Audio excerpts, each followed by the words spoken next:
So I made one adjustment to the cash secured put that completely transformed my life. And trust me when I say this, I've been doing stock options for roughly 10 years. This single thing that you are going to learn in this video is going to change your life and change how you see selling stock options forever. When I did this, I scaled my account to 7 figures and I generate roughly $30,000 per month in cash flow. So I'm going to show you exact examples, how much money you would make with a cash secured put versus how much money you would make with a portfolio secured put. And then you're going to have this light bulb moment of like, oh my God, I've been doing this so wrong. All the retail investors out there have been doing this so wrong. And why is nobody talking about this? That's what we're going to talk about in this video right now. So let's dive in. All right, so let's start out on a 2-year chart of NVIDIA. The first thing we're going to do is we're going to plot the earnings per share growth line. I'm going to show you the math behind it because when we plot the earnings per share growth line, we are going to know when the stock is undervalued or overvalued because whether you sell a cash secured put or a portfolio secured put, it's still a bullish strategy. So we want to do this when we feel like the company is undervalued. So let's head over and get our data to plot the line, and then we'll compare these two things side by side. Let's dive in. We're going to look over here, and you can see that this is NVIDIA. We're going to take a look at what the earnings per share did in the last 2 years. So it went from roughly $1.19, and it's expected to be $4.68. I know it's 2026 estimated. It's not even 2026 yet. And it doesn't matter when you're watching this video, by the way. This applies forever. But their fiscal year is a little bit different. It's a little bit funky, but it's all good. So if we just divide 119 by $4.68, that implies the earnings per share went up by roughly 293%. Remember that number, 293%. So here's what we're going to do. We're going to figure out how much NVIDIA stock actually went up in that same time frame. We're going to go from right here to right here, 286%. So don't you think it's kind of weird? It's a little bit of a coincidence that the stock went up 286%, but the earnings per share went up 293%. Very coincidence, huh? That is what actually moves the price of a stock in the long term, how much earnings per share goes up. And I know you came here for why cash secured puts suck, but we have to lay this out on a chart first so that everything's going to come together and make sense. So the stock went up 286%. Earnings per share went up 293%. So to be honest with you, this is like corresponding to where the actual earnings per share is going. The earnings per share growth line is going to be just a touch above where the actual stock price is at because earnings per share went up more than what the stock went up. So it could actually indicate that the stock is a little bit undervalued. I understand there's other things we have to look at, but simply based off of plotting this earnings per share growth line, the stock looked a little bit cheap right here. Guess what? The stock went up. The stock's a little bit expensive right here. Guess what? The stock went down. So here's what we're going to do. We're going to say that we did cash secured puts right here on the April Liberation Day tariff dip because the stock is clearly below the earnings per share growth line. Like if we just draw this line down right here, the stock was roughly 30% undervalued from where the actual earnings per share were at. So we're going to deploy right here. And maybe we want to do cash secured puts. Maybe we want to do portfolio secured puts. But in the first example, we are going to do a cash secured put to show you the major problem with that. Okay, so I have a little bit of data right here. And this is going to, really it's going to blow your mind of like why cash secured puts honestly suck really bad. So here's what we're going to say. We're going to say you're going to sell a cash secured put right here when the market's on the bottom. You don't even have to do any of this to time the bottom of the market perfectly. But we're just going to say that you did because somehow you are great. You time the bottom of the market perfectly. You sell one contract on NVIDIA, a $90 strike price, because right here the share price was like 96. Let's say you just choose a $90 strike on the sold put. 6-month expiration date. We'll say that you pick up $900 in premium, and you're going to have roughly $9,000. I mean, it's not roughly. You're going to have $9,000 in cash sitting there doing nothing. So the reason why we plotted this earnings per share growth line is to really understand, hey, is NVIDIA under or overvalued? The fact that the stock is quite a bit of ways below this earnings per share growth line, it could indicate that the stock is cheap. So when a stock is cheap, yes, it does make sense to sell puts, but does it make sense to sell cash secured puts? Let's run through the numbers right here. So you collected $900 in premium. You feel smart. You have $9,000 sitting there doing nothing. So you made roughly 10% on this trade if it expires worthless. 6-month contract. So, hey, you do this twice a year, you make 20% per year. But the big thing that you're missing out on is the fact that, dude, you are bullish on NVIDIA. So if you're bullish on NVIDIA, yes, it makes sense to sell puts, but why do you want to have all that cash sitting there doing nothing? You wouldn't want to do that. So in this example, yes, you have $9,000 cash doing nothing. But if you would have had a way to invest that $9,000 at the bottom of the market right here, again, the timing doesn't even matter. But look at what NVIDIA did in roughly 6 months. We're going from April, May, June, July, August, September, October. So where's October at? Somewhere around, geez, I don't even want to pick when it's at the top. I'll pick somewhere over here where it's a little bit lower. Dude, the stock went up 93% in roughly 6 months. So you made 10% doing your cash secured put, sitting on cash doing nothing. Meanwhile, if you would have just bought the stock with the $9,000 sitting here doing nothing, do you realize that you would have done much, much better just buying the stock and not even doing the option play from the get-go? You would have. You would have made a 93% ROI on your $9,000. You almost would have doubled your money. You would have almost had $18,000 if you would have not done a cash secured put, but if you would have just bought the shares. So meanwhile, you have $9,900, but you would have had like $17,000, $18,000 if you would have just bought the shares straight up. So again, when people want to sell cash secured puts, it blows my mind because on one hand, you're bullish. You're bullish selling the put. But on the other hand, you're bearish. You want to sit on all this cash doing nothing. It makes absolutely no sense. And you're probably thinking right now, well, Brandon, what is your strategy? How is portfolio secured puts better? And what happens if the stock goes down and you happen to take assignment? We're going to cover that because those are critical things to understand. Okay, let me walk you through what I do and why I think it's a bazillion times better as long as you do it the right way, as long as you keep your ratios in check, and you are going to end up with a lot more money at the end of the day. Okay, going back to the chart, if you do a cash secured put, we talked about how you would end up with $9,900. If you would have bought this share straight up, you would have roughly $17,000. And now we're going to go into the portfolio secured put, doing the exact same trade, secured by your portfolio, not by cash, and we're going to figure out how much money we would have.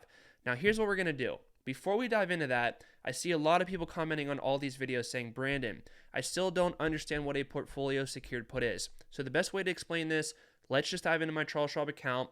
I'll show you a couple things that I have open right now to make this make sense, the risk management, and then at the end, we'll come back and bring it together of how much money would you have if you actually did the portfolio secured put against the shares and the cash secured put. All right, so this is really going to be an eye opener for you guys. Like, it's really going to change your life. Like, honestly, I wish I would have saw this video earlier because it's just like, this is crazy stuff. Like, nobody talks about this stuff. Okay, so this is inside of my Charles Schwab account. I will show you guys some of the stuff that I have open, but the key thing is look up here on the top and look down here on the bottom. The first thing, notice how I literally have $35 in cash in this account. I have no cash in this account. None. It's 35 bucks. But what I do have is my base portfolio. My shares of Triple Q, my shares of VOO, my shares of Tesla, my shares of United Health. Like, I got a bunch of shares that go down through here of different companies. I use those shares as collateral to sell puts when it makes sense. So let's just take a look at this meta example very, very quick. Actually, before we do that, let me just run through the top of the flow of this. You have to do it in this order. Number one, build your base portfolio. I buy shares of VOO, Triple Q, individual companies when I feel like they're cheap. Good companies, good price, moat, pricing power, durable, competitive advantage, and I'm okay to hold them for the long term. We get that. Those companies correspond to the base portfolio. That's just the foundation of everything. Now, when we find something compelling like this NVIDIA setup right here, NVIDIA is quite a ways below the earnings per share growth line. The PE ratio is good. The revenue growth is good. The earnings per share growth is good. The hyperscalers are still spending on chips. The AI thesis is there. The macro thesis is there. The overall market valuation is reasonable.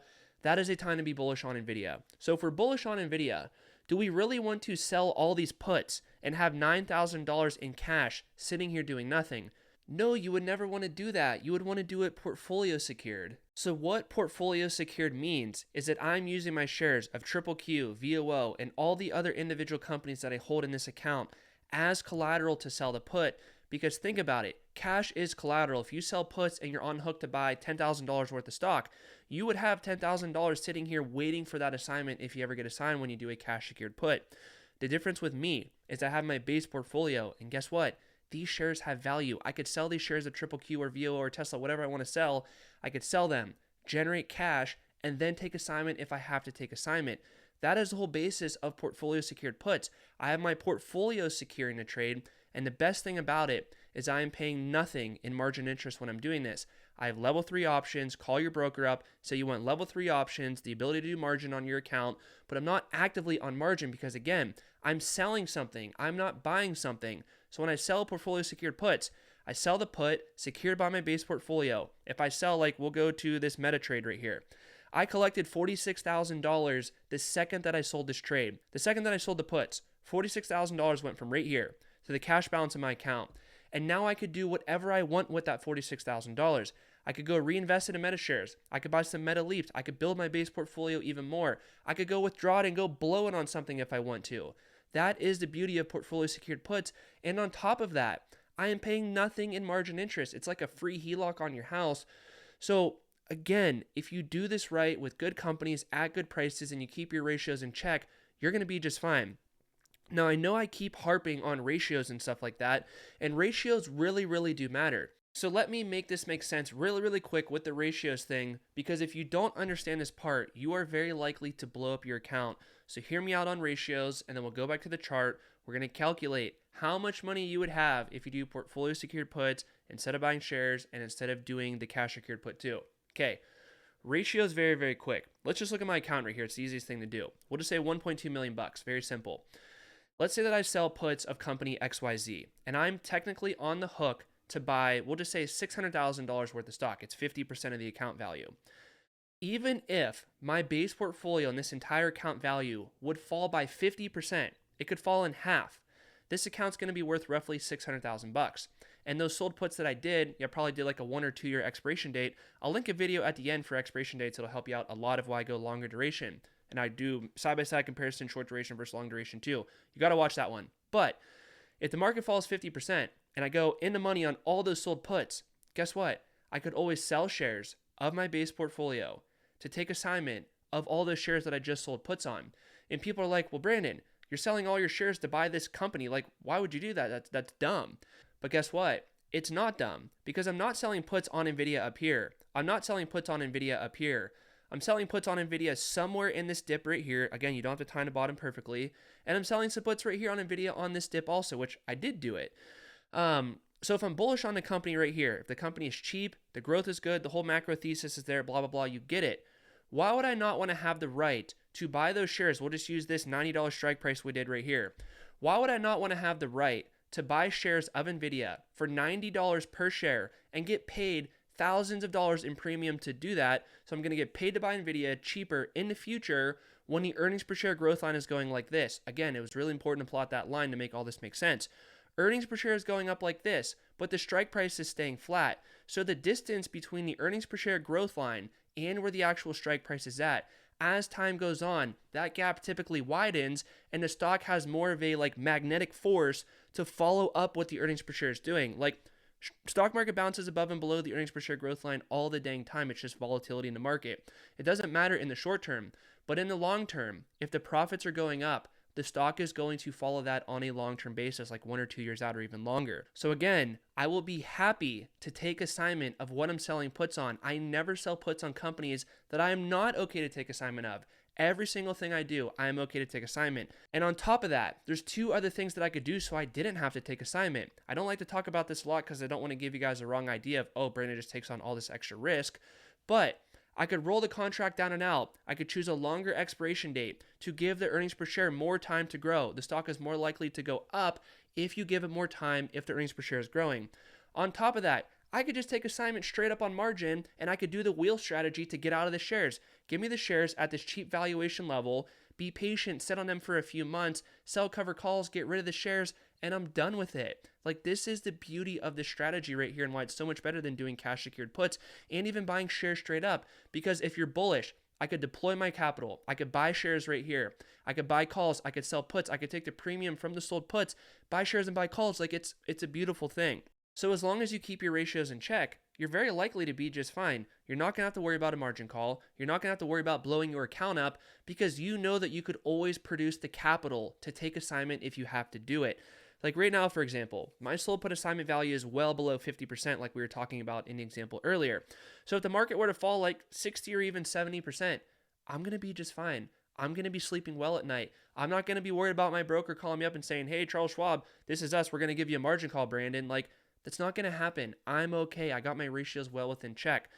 Okay, so I know we kind of went around and around a lot in this video, but I think the value in this video is extreme. I think it's a very, very good video. So here's what we're going to do. We're going to assume that instead of having this $9,000 sitting in cash, we're going to take the $9,000 and sell puts right here. We're going to collect $900 in premium, and then we're going to reinvest that $900 back into the market. So we're essentially just going to invest $9,900 right here, and the market's going to go up 93%, and then we're going to calculate how much money we would have at the end of the day.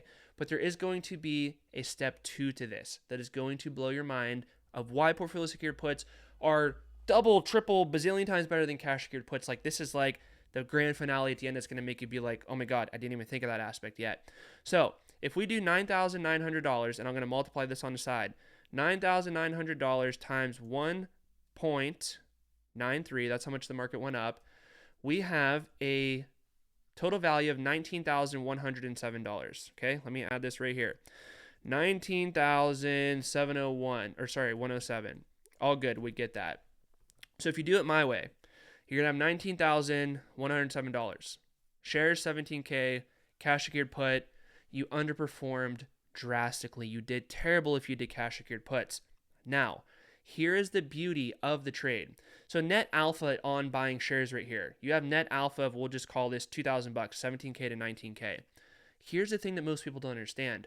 When these sold puts expire worthless, you get these shares forever. So what do we think NVIDIA is going to be doing 10 years down the road? Is the company going to be bigger, better, stronger, more powerful, more earnings per share, higher share price? Very, very likely it will be. Of course, nothing's guaranteed, but it's like when I sell the puts and then I reinvest those profits back into the company that I'm bullish on, the trade doesn't end when the trade ends. The trade does not end after 6 months. Like right here, your trade ends after 6 months. You're just dealing with cash every single time. But I have these shares that I am bullish on now.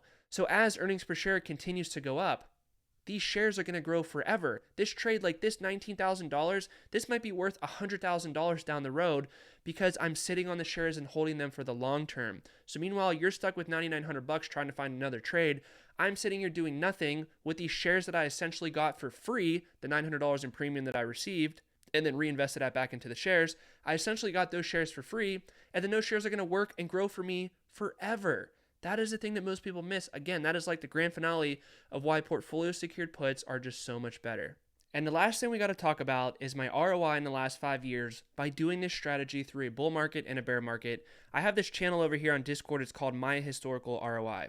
So we click this picture right here and we blow it up. You can see that my ROI in the last 5 years is 25.41%. S&P did 15, NASDAQ did 13. So I crushed the market. But the thing that you have to understand is they're like, oh, well, Brandon, it's only 10% more. Like, I've been doing way better than that. Understand that I'm going through a bull market, then a bear market, then a bull market. Most of you guys starting your ROIs, you're starting them right here on this ripping bull market, and the market went straight up. If I would do it here, like, dude, this number is going to be way, way, way, way higher. Trust me. So understand that this is on a 5-year basis. So here's the critical thing to understand. My account will just say $1.2 million. 30-year investment time horizon, making 10% a year. That's what the S&P will average. If I do that, my account will be worth roughly $20 million in 30 years. But if I beat the market by roughly 10%, 30 years, 1.2 million, an extra 10% per year, so 20% total, the account's going to go to $284 million. So simply finding a strategy that could beat the market by roughly 10% per year on average in the long term through a bull market and a bear market, you're going to go from $20 million to $284 million. That is why it matters so much to have a strategy that works and scales you in the long term. All right, so I hope you got a lot of value from this video. Please drop your comments below and I'm going to try to get back to everybody. But if you want to watch that very, very good video of why shorter duration option contracts, horrible, they suck so bad, watch the video right here and I'm going to prove to you side by side why longer duration is better, safer, easier, more reproducible. Watch it right here and I'll see you guys in the next one. Later.